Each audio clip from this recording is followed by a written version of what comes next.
This week on Lunchbox Envy, there's one for every 7 people on Earth. In the UK alone, we switch 200 of them on every second. But before they arrived in our kitchens, they were used to reanimate frozen hamsters. It's microwaves. Microwave!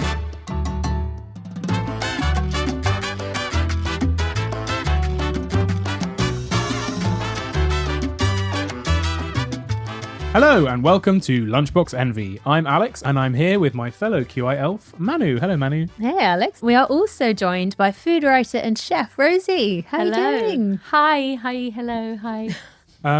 So microwaves are our first appliance on this show. Yeah, been waiting a long time to do some kit. Rosie, as a professional chef, are you a massive microwave snob? Like Gordon Ramsay, you don't like to see anyone using the microwave. It's a cheat method. Quite the contrary, Alex. I don't know why I'm baiting you like this. I think microwaves are brilliant. I honestly do. I find it quite difficult when I'm like, oh, just stick it in the microwave to someone. They're like, I don't have one. I'm like, what do you do then? Yeah, quite a few people don't have if you microwaves. don't have a toaster or a kettle, in my head, it's like on a par with kitchen essentials. Totally. When I was training as a home economist, when you're ordering for a big setup for a big TV show, for example, you're working from a, garage in Croydon or something, and you have to order in all your own kitchen equipment and rent it. And I was working for a guy called Rob. He was like, never forget to get a microwave. They are so important for so many different reasons, especially in food television. It is literally, if you had to explain it to someone, it's a magic box that makes things hot. Because even the oven, you understand, like the oven gets hot, so therefore the food inside it gets hot. How the toaster works and how the kettle works, but the microwave genuinely seems like magic. Yeah, and it's a lot more intuitive than you think. If you understand how it works, you understand how to use it better. And maybe, hopefully today, that's something we can give to you all. Right? Ooh, a little teaser. Well, I don't know. I'm Producing now, are we ready? assuming we're going to cover how it works. A big problem with the microwave is its perception. Yeah. There is a lot of cultural snobbery. Like, there's no snobbery of using a toaster, but there's definitely this sense that you're not cooking something properly if you cook it in the microwave. I in previous years for QI, I have done taste tests of, say, making a cup of tea in the microwave versus the kettle. Would love to say, make tea or coffee in the microwave or reheat it wherever it's horrible. It is not possible to tell, a heat from the microwave and a heat from the oven on many occasions. And I do think that the iconic moment in 2020, was it? When Nigella referred to it as a microwave, has gone some way to, I think that's the rebrand we need. We need to make it sound exotic and European and classy. I think one of the problems around the PR, of microwaves is that they became popular at the same time as convenience foods. Yes, definitely. So snobbery around those foods extended to the microwave, and it basically made them look like they were one and one, hand in hand. They couldn't be separated. And they came straight into the home and were associated with the breaking down of tradwifery and women slaving away to make a 3-course meal for their husband when they come back to work in the 1950s. It kind of went hand in hand with that kind of liberation / degradation of moral values, depending on which side of the spectrum you are. It's seen as this is a lazy way to cook, which I hope is a myth we're going to dispel today. We stand the microwave. We stand you, Nigella. We are 100% here for you. Should we start by talking about the microwave as in the wavelength, the frequency which the microwave oven is named after? Yes. On the electromagnetic spectrum. Right. It's a specific part of it. And this very specific part that we tend to use for microwaves is around 2.45 gigahertz. Okay. You can also think about it in terms of like length. So microwaves are a wavelength that's anything between 1 millimeter and a meter. And then the type of length that we're using in the microwave oven is about 12.2 centimeters. On the smaller end of the microwaves. I read that that's why, so when you look through a microwave window, it's got loads of little holes, like it's almost like a fence with loads of little holes in. And the size of those holes is really important. Yeah. They are big enough that they allow light waves to get through so we can see what's going on inside. But they're too small for microwaves to fit through. Right. Literally, the wavelength of the microwave is longer than is longer. As you said, it was about 1 what did you say, 1.2 millimeters? Between so it's 1 12.2 centimeters. 12.2 centimeters. So they can't get through, so it's safe to look through. I really thought it was just a design choice. Oh no, speckly that front. thing is keeping you safe. Right. The microwave oven technology was kind of discovered by accident during research into radar during the Second World War. Radar uses microwaves in a really simple way. So you send microwaves out through the air, and when they hit solid objects, they bounce back like an echo, exactly like an echo. And then your equipment interprets those echoes and is able to kind of form an image by interpreting that data. So it's actually kind of a really simple concept. In the 1940s, there were lots of people working on the development of radar and experimenting with microwave technology. There was one guy in particular called Percy Spencer. Yeah, American physicist Percy Spencer. He's absolutely amazing. He had no formal education beyond grammar school, and he was this like self-taught kind of genius Just in electronics. big nerd. Yeah, he's a massive nerd. Massive nerd. So the story goes that he's working for a company called Raytheon, which was experimenting with electromagnetic technology. And then in his free time, he loves feeding the squirrels in his local park. So he's always carrying like peanut bars with him to work. So when he leaves, he can like go feed wildlife. And whilst he's working with these microwaves, he realizes that the peanut bar in his pocket has started to melt. And he's like, oh my God. Anyway, so that's the story. But it's more likely he's been intentionally experimenting with microwaves and food for a really long time. He's the first person to make microwave popcorn. This is one of the first foods that he's like, oh my God, hold on a second, grabs loads of kernels. And then he starts feeding people in his office with this like microwaved popcorn, which is really cool. Also, he tried to cook eggs. Which exploded. Yeah, I was going to say that's dangerous. Yeah, so that's how he worked out that it was the water that was being heated. He developed like the first microwave for cooking food, but it was enormous. It was like 6 foot tall, insanely heavy. So it was really cool, but it wasn't like commercially viable. Sounds like it was going to microwave people. Yeah, well, it was really high energy as well. It was quite big and dangerous. Yeah, he was kind of a prolific scientist, inventor, and he worked for years for Raytheon, and he developed all sorts of technologies and filed dozens of patents. Do you know how much he got paid when he filed the patent for the microwave? Oh, I hope it's loads. It wasn't, was it? It was like 70 quid. $2. Oh, Stop. Which is, I think, about $35 No. in today's money, which is still nothing. That was just the company policy because he worked for the company. And so anything he developed was the company's property.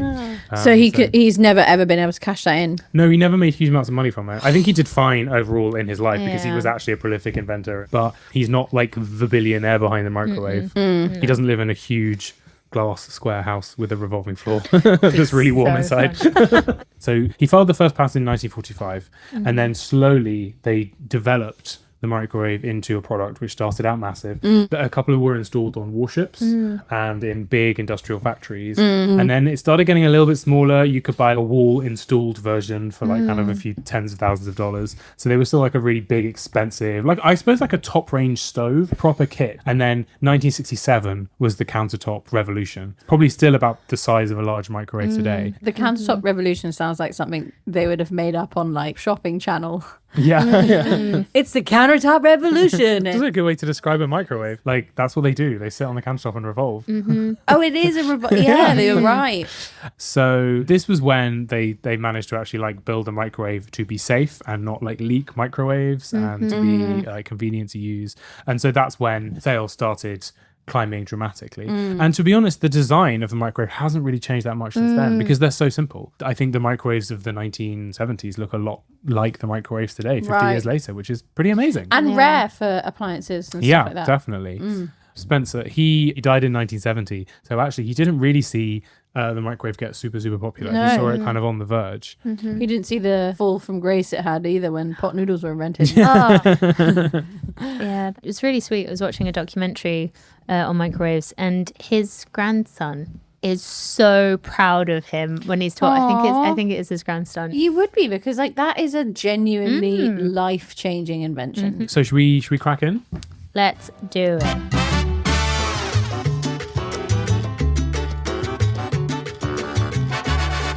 Time for our first lunchbox, and that is Manu. What have you got for us? I have a beautiful plate of marshmallows that I have. Something's happened there. I'd say about half of the plate is raw, and the other half is molten.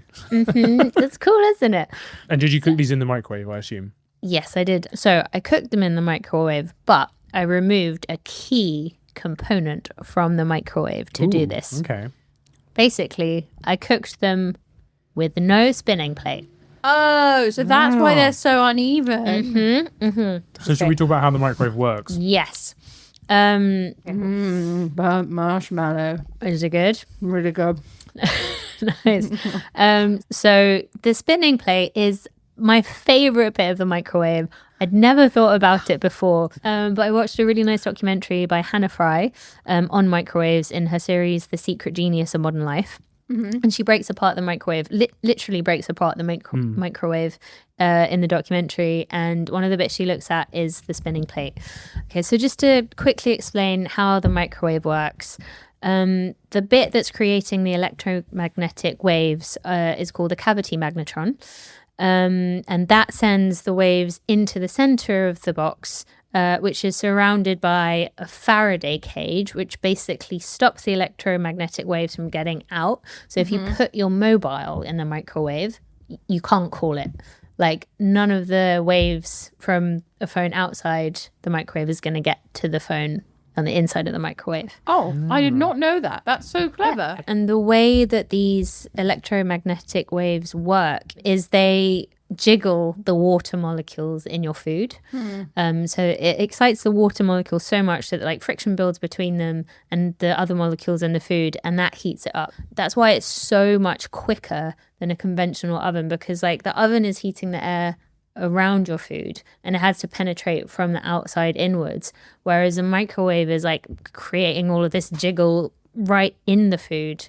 Which is why you're always on microwave instructions told to microwave something, let it stand for a bit, microwave it again, because it's a mixture of like patches of your food get heated up, the wet areas of food get heated up. Then you've got to let that heat convect into other areas, because that's also why your bowls sometimes get hot, even though they've not got any moisture in it. It's just the bits of your food get incredibly hot. If they're near the bowl, then the bowl gets really hot. So we've got this box, we've got this cavity magnetron. It's generating microwaves and it's shooting them into the empty bit where we put the food. Exactly. But it's not able to heat up all of those different areas in that space the same. The way that the box works is it sends waves that can like cancel each other out. So if you imagine like a wave on the sea. So like if two waves hit each other and one is at the high point of the wave and the other one is at the low point, they sort of cancel each other out to make a flat ocean. It's like a standing wave. Yeah. So there's no heat coming from that bit of the microwave. You get bits that are being super heated and then bits that are completely raw. And then in the 70s, this is part of the reason they become like commercially viable. Someone realized, hold on a second, let's put a turntable in it. Like, you know, like turntables for music. DJs. Exactly. Yeah. It looked so similar to that. I bet they had the idea at a nightclub. And you we're know, like, I've got to get back to the office. They probably had like 4 tabs of LSD and were like, hang on a second. So it was in the 70s, these two guys called Gary Mandel and Peter Jurgensen. So they were working in a factory that was making vulcanized rubber. So the stuff that you use for tires and like Wellington boots.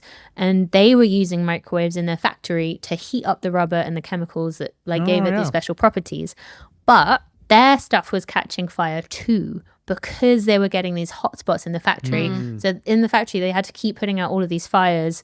And these two guys were like, hold on a second. If we rotate... Between fires, they were like, we've got to do something about this. So they were like, if we rotate the rubber as it's heating, it would like mitigate the problem of these cold spots and these hot spots. But they realized like, hold on, this would be even more useful if we put it in a microwave oven. So they went and did like years of research, like pooled all of their money, big passion project, and then they got the patent for it, and it was like snapped up instantly, and they actually made a decent amount of money. So in the documentary, Hannah Fry interviews Gary Mandel, who's one of the inventors, and it said like it really changed his family's life. They were able to like build a home. It was a really lovely story. And yet then in the 1980s, companies started building microwaves with inbuilt turntables. So the ones that we recognize today, you know, they've got the little notch in the bottom and then the bit that fits on top. So yeah, that's my favorite thing about the microwave, is without this like actually quite simple idea, we could not cook our food evenly, which is bonkers. Wow, it's crazy to think that it wasn't there to begin with, because it's clearly pretty fucking crucial. It's essential. You can still buy it today, like the original turntable. So it's like just a little platform. It literally looks like a DJ turntable that you put into the microwave. Yeah. Well, even though these were incorrectly and improperly prepared, I've enjoyed eating them so far. I'm glad. No, you know what? I like the burnt bits. As you said, like the microwave is built, it is a Faraday cage, so the microwaves can't get out. And even if a tiny amount get out, they're like well within the safe range. And actually, you are exposed to more electromagnetic waves from your phone than you are your microwave, even if you were standing right next to your microwave. Yeah. So microwaves don't use ionizing radiation. So like X-rays do, microwaves don't. So they don't carry enough energy to detach electrons from atoms. And that's the thing that causes cancer. Exactly. Yeah. So that's how you're damaging DNA. You're breaking chemical bonds. So yeah, microwaves, the electromagnetic wave, are actually so big that they don't fit through the little tiny holes in the window, as I explained. Yeah. They're also big enough that if you put some ants in a microwave, the ants theoretically can survive. Basically because they are too small and too dry. So first of all, the microwaves are big enough that they just pass by the ant. Second of all, the ant can just walk and find a cool space in the microwave because they cook unevenly. And thirdly, the ants don't really have enough moisture in them to be affected. So actually, they're kind of okay in the microwave. Don't do it. Don't put ants in the microwave. Don't but do you know, I don't think there's any danger of me putting ants in my microwave. I'd be too scared of what the smell could be like if you accidentally nuked an ant. Wouldn't be nice. crispy. I think there was something in the Hannah Fry documentary that I loved so much was like super futuristic microwaves that cook different food items simultaneously to like different temperatures. Or like an AI one, they can see what food is in the microwave and then send different strengths of microwaves to different patches. Exactly. So you can put your meal in, cook all of these different components at the same time at different temperatures, take it out. It's perfectly done. That's clever. Very It's clever. madness. Yeah, because now also there's like different functions on a microwave. To be honest, I don't really use them as much as I should, but like Nobody does. But a lot of those settings are quite rarely used. But there are two reasons why we have them. Is A, it's like your classic kind of consumer psychology that if you want to sell a product that looks premium, put loads of different options on it, make it seem like there's a whole world of microwaving for you to do, and you've got all the options, and it's more options than the one next to it on the shelf. You can have a little starburst that says 50 different cooking options. Because we're all idiots, we'll buy that even though all we're ever going to do is turn it on and off. And the second thing is because microwaves now are very, very cheap. The margins are pretty slim. Developing a new microwave is not like something you're going to pour millions into. And so companies will reuse the same button layout or software. And so they will just take whatever was their best luxury one that they paid to make 10 years ago. They'll just continue to use that in their standard microwaves for the next 10 years. And so you end up with all of these like cook a turkey from live and like radish defrost. Like what is yeah, I think that's part of the problem is some of the images that they pick are like really misleading as well. Why is there a picture of an ice cream? Like, what am I supposed to do with that? ruin a child's day? So I learned something that I didn't know. I want to caveat this firstly by saying do not do this at home. But one of the famous hazards with a microwave is that you should not put metal in it. Technically, you can put metal in a microwave. In fact, there is metal in the microwave. Oh yeah, the microwaves are made of metal. I always They thought are about this. I was literally- like, why isn't my microwave exploding? Like, Yeah. This is because flat, smooth pieces of metal, they simply reflect the radiation. So the walls of the oven make it bounce around and theoretically enable more omnidirectional, even cooking, in theory. With that in mind, technically a flat piece of metal should be fine in the microwave. If you have ever had the misfortune of putting metal in the microwave, which I have, but usually because it's accidentally on the vintage plates that I insist on putting everything on. Quite a lot of them have like gold foil like stuff on them. What happens is that electromagnetic waves can cause electrons in metal to oscillate. And when those electrons encounter the sharp edges in the metal, Yeah. they can build up and they create a concentrated electric field. Oh, like a massive charge. Okay. Yeah, and then this can cause the air around the metal to become ionized, which is what then causes a spark. So This is lightning. This is how lightning works. yeah. I have somehow watched a lot of movies recently where people have killed other people by putting something metal in the microwave, Causing a house fire. causing their house fire. Yeah, It's like, a good quick it's way the to do it, perfect actually, crime. because it's right there, yeah. Damn.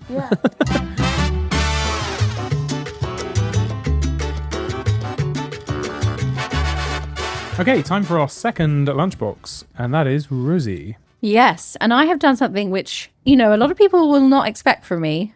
I, Rosie McKean, the pasta queen, have cooked a pasta dish in the microwave. Whoa. We did it. We broke Rosie. No, can I also tell you Stupid something? podcast has ruined her. This is not my first time cooking pasta in the Really? microwave. I've had to cook pasta in the microwave before, and I realised that it actually works pretty well. Whoa. But But how dire was the circumstance in which you did it the first time? Were you like well, actually, yes, it at was. a polar research center with like No, it was actually I used to be a food stylist for a well-known ready-to-eat pasta brand, shall we say, and I was food styling for them, and the shoots that they had us do were always in the basement of their locations in central London, and they didn't have stoves, and so I would usually bring my induction stoves, but one particularly bad day when I'd also got a flat tire on the way in, I forgot my stoves, and I realized this when I was there, and I was like, how am I going to cook all this pasta? Like, so I boiled the pasta in the microwave, Whoa. and it Wow. worked perfectly. That's so cool. this is a Yes. lovely looking proper pasta dish. Yeah, We've got it's pasta, tomato, sausage, olives. This is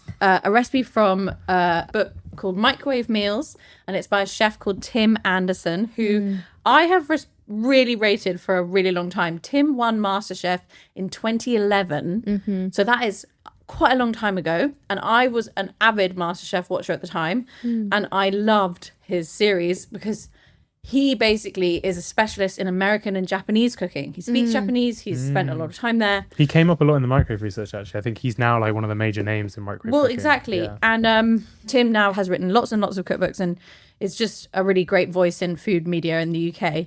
So this is his recipe for sausage and peppers penne. I actually use rigatoni. Sorry, Tim. That was just Gotta put your stamp on it. that's what I had. Original Rosie McKean pasta recipe, everybody. She changed something. So sausage and peppers is a classic Italian American preparation where basically sausages are cooked with lots of peppers and onions and nice things. Tim's recipe here is basically like an all-in-one pasta dish. You put everything in the bowl at the start and you microwave it for 24 minutes and it comes out looking like this. Like, Amazing. That's you know, It looks perfect. mad, yeah. it looks apart from the fact that it's in a Pyrex bowl. Yes. So let's try it, shall we? Yeah. Oh, thanks. The sausage is lovely. Whoa. Yeah, so you actually cook a whole sausage in there, Whoa. which is clever. The pasta is great. Oh my god. Honestly, like, why do we spend so much money kitting out our kitchens with ovens and hobs and things? Like, Wow, good question. I mean, I think microwaves, as we know, work best with water, which does mean that like there is a certain limitation on what they can do. yeah. The most typical thing that a chef wants to do in any given circumstance is browning. And microwaves are not as good for browning. You can brown things. You just need to have like plenty of oil and you need to have plenty of time. Okay. But you wouldn't be able to brown a steak. Like Time, that's sorry. just not possible. Yeah, I was time gonna- the fourth dimension or time the seasoning? Time the sort of construct around how the days work. And Tim talks a lot about browning in his book and how it's quite a chefy, arrogant thing to be like, everything has to be browned. In fact, I also think it's quite a Western thing. I remember going to culinary school and I was trained in French food, and it was like every single recipe, everything you built in a pan involved some browning. And yes, flavor is great when you brown, but there are other ways to get that flavor without using that technique. Yeah. And I actually didn't really sort of learn that or appreciate that until I was able to step away from French style cookery and learn about other different styles. And even in Italian food, like ragu, some ragus, you don't brown the meat at all. You just chuck it in. Whoa. You don't brown it. And in African food or West Asian food, you might not brown meat at all. You might boil it before you stew it, okay. for example. So Tim posits that if you're addicted to browning, you aren't seasoning your food correctly because there are literally so many other techniques ingredients that enable us to create umami flavor without using browning, and that microwaves are the victim of this notion that you can't do stuff in them when actually you can do loads of stuff. In his book, he's got like carbonara recipe, he's got baking. It's a really, really cool modern take on microwave cooking. As I said, he's like an expert in Japanese food. So in Japan, the kitchens are really small, right? Like their spaces at a premium. So using appliances is really, really key to a lot of home cooking.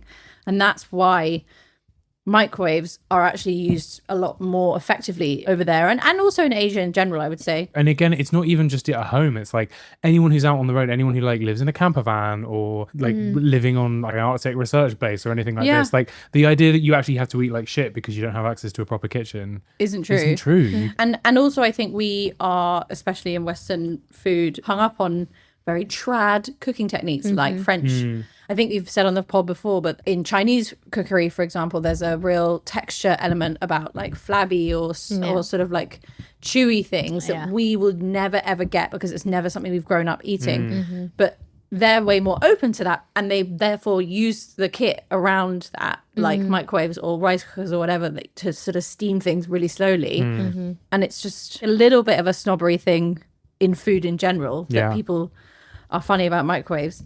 I think one of the things that also is the downfall of the microwave is that there's no romance to this. There's no lovely pan. It doesn't look sort of nice. You're missing that feeling of like standing there stirring. Also the smell, like that's one of the lovely things about cooking on a stove is and it's sort of interesting that is just so important to some people, like they don't feel like they've cooked properly. It's the same romance as like I love to go get my McDonald's from the restaurant rather than order in, because you don't get that sound of the beeping, people shouting out numbers, and every McDonald's that has its own like terroir. 2 a.m. Brixton Mackey's, there's nothing like it. Whereas like the one by Charing Cross is a fucking war zone. You're like physically thrown in and out of the restaurant.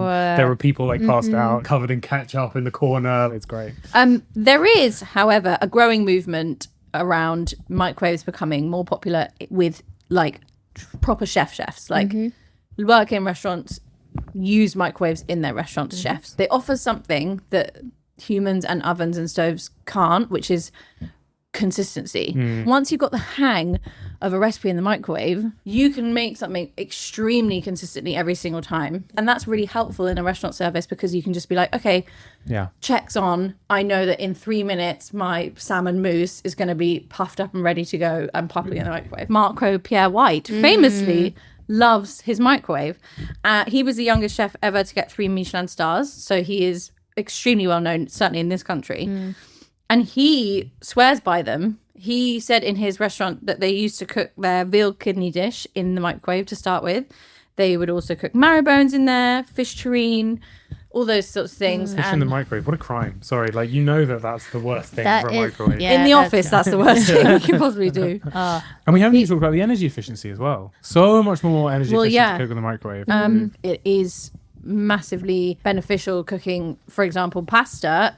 I used 250 ml of water in this recipe for 200 grams of pasta. That's really good. If you put that in a pan, you wouldn't cover the pasta. Just on power, did you know that the clock on the microwave that tells you the time probably uses more power in the lifetime of a microwave than the actual microwave Really? does? Yeah, so a typical clock draws about 2 to 4 watts of power continuously. In a year, that's probably around 30 kilowatt hours per year. Okay. And if you use a microwave, say 2 minutes a day, that's 2.2 kilowatt hours a year, so way less than the clock. Wow. Isn't that crazy? Just want to say on this pasta dish of Tim's that it is really, really good. It's delicious. You'd never be able to tell it was I made in the wouldn't say microwave. this was cooked in the microwave. So just whilst we're talking about incredible microwave cookbooks, have you guys heard of the world's saddest cookbook? Is it Good Time Cooking by Rosie McKean? No, so it's called Microwave Cooking for One. Not that long ago, it kind of went completely viral. But it was written in the 80s by a woman called Mary Ortare Smith. And people refer to her as like the Vincent van Gogh of cookbooks because she died before her book became famous and before basically she moved around a lot because her husband was in the army, and she had to learn how to cook for just herself when like all of her kids left home and her husband was away.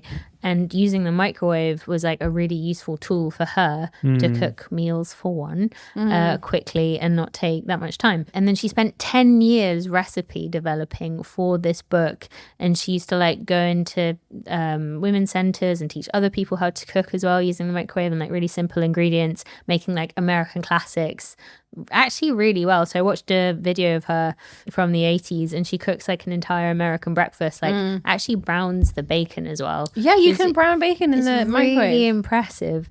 This isn't sad at all, Manny. well, You misled us. I mean, I think the title is because there's so many Yeah. cultural associations between like microwave speed cooking and like singledom or kind of, yeah, it's not the sexiest. I found a book by the same name, but by a different author, Annette Yates, Microwave Recipes for One, Yeah. on it's eBay. And again, I bought it because I thought it looked quite funny and sad. Actually flipping through it and reading the introduction, it's kind of similar. You're like, hang on a second. Yeah, this is a great idea. I And it like it know. makes cooking more accessible and like it's more flexible. And if you've got different dietary requirements in your family, if everyone eats at different times, usually that just means everyone eats badly. But this means that you can actually cook loads of different meals well and like give variety and like there's some good stuff in there. It's super This cool. is my gift to you, Riz. Thank you. But, I really enjoy the food styling on the front. It's really perfect. pretty.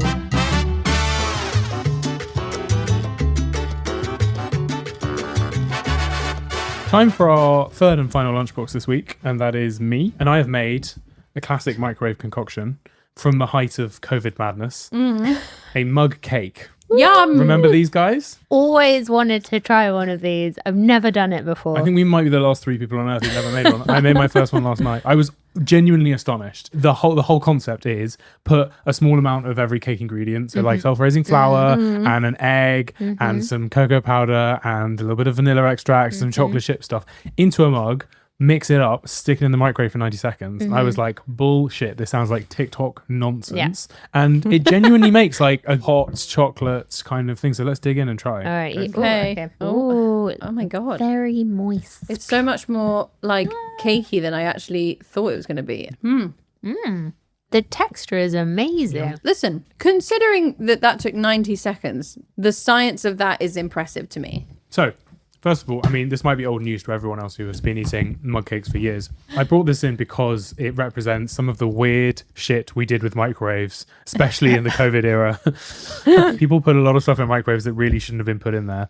So, for example, one of the things that microwaves can do is it's very good at sterilizing things because it heats up the water, kills all of the microbes. So you can put a sponge, like a dirty sponge you've been cleaning with, in the microwave, and it can kill a lot of the microbes on it. It's not necessarily totally foolproof, but it's a good way of cleaning a sponge. Nice. People have taken this principle and tried to sterilize other things in microwaves. So there was a library in Florida that had to warn its patrons during COVID not to microwave its books. Because not because it didn't work, because actually it can dry out books, and actually it's a great way if a library's experienced a flood. Often they will use microwaves to dry out their books. The problem is that a lot of books these days have RFID tags in them, which will have metal in and will set fire to the books. Right. So don't put your books in the microwave, kids. There was also the resurgence of a great fake Apple ad. I don't know if you remember this. I think it originated in about 2013, but it came back during COVID, that suggested there was a new feature on Apple iPhones and you could put your iPhone in the microwave on like 20 seconds and it would like fully charge it. And obviously it does not do that. Did Surely people there's actually... loads of metal that would like... Yeah, no, your phone immediately stops working, basically. Okay. Yeah. So I was looking at weird things that microwaves get used for, and I came across this other story, which was this was before the invention of microwaves. Before I tell this story, this is about an experiment that happened in the 1950s, and there is some considerable animal cruelty in it. So skip ahead if you don't want to hear about that. While Percy Spencer was developing the microwave for like domestic cooking uses, completely independently, a scientist called James Lovelock, who is a very famous now British scientist, he's an inventor. He came up with this thing called the Gaia hypothesis, which is the idea that the Earth functions as like a one big organism, and that's a really interesting way to view it. He was one of the last of the independent scientists who wasn't really tied down to one particular area of science, but invented loads of interesting things, came up with lots of interesting theories. Amazing guy. In the 1950s, he was working for a rather weird medical research council Council, and they were exploring ways to preserve life, monitor life, experiment with life. And this is not very humane, but one of the ways they were doing it was that they were freezing live hamsters. So they were frozen solid, so you could like whack them on the table, and then trying to heat them up again and reanimate them. What, like, it's alive? Like, yeah, Yeah, pretty much. exactly. So they'd Like- stop breathing, their hearts would stop pumping. Totally rock solid hamsters. Fully just put them in the freezer. Did it They work? So basically the problem was heating them back up again, because you need to defrost them gently and evenly, and they were using these little hot plate heater things, and they were burning parts of the hamster, and it wasn't really working. Anyway, he came up with the idea of, he sort of knew the military were using this microwave technology, and he thought, well, maybe that will work. So he basically rigged up a sort of makeshift equivalent of the modern microwave without really realizing what he was inventing, and successfully managed to reanimate a large number of hamsters by microwaving them back to life from freezing. They would get up and walk around. There was one rat that they froze and thawed 10 times. The same rat. It's mad. So they're doing it to rats too. Yeah. What the hell? There's actually an amazing video. I got this from a Tom Scott video. Tom actually went and interviewed James Lovelock. That's so cool. Only a few years ago, because he lived to 101, so he only died a few years ago. And Tom interviewed him and got the first-hand account of how this works. It's amazing, absolutely incredible. So yes, animal cruelty aside, remember this was the 1950s. Unbelievable, like, side note in the invention of the microwave. Like, honestly crazy. I can't believe they did that. And I can't believe it worked. But it is really cool. It actually had a practical application for tissue preservation.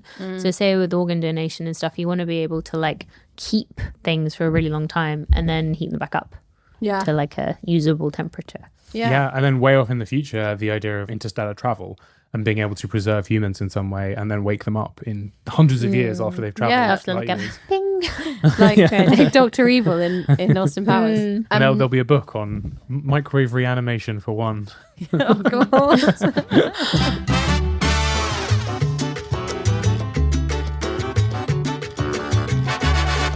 Okay, that's it for this week's edition of Lunchbox Envy. You can follow our socials for foodie facts and podcast updates. We are on X, Facebook, Instagram, and TikTok at Lunchbox Envy Pod. You can also get in touch and send us your facts, recipes, and questions by emailing us lunchbox@qi.com.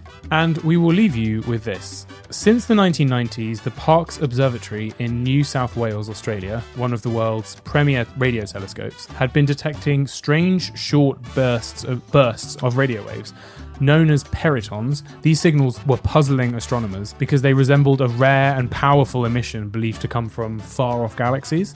After years of wondering, in 2015, they finally realized that the peritons were caused not by deep space phenomena, but by their colleagues using the microwave in the observatory canteen. Oh, that's got a sting. Furious. You're furious. And they were cooking fish. Ah.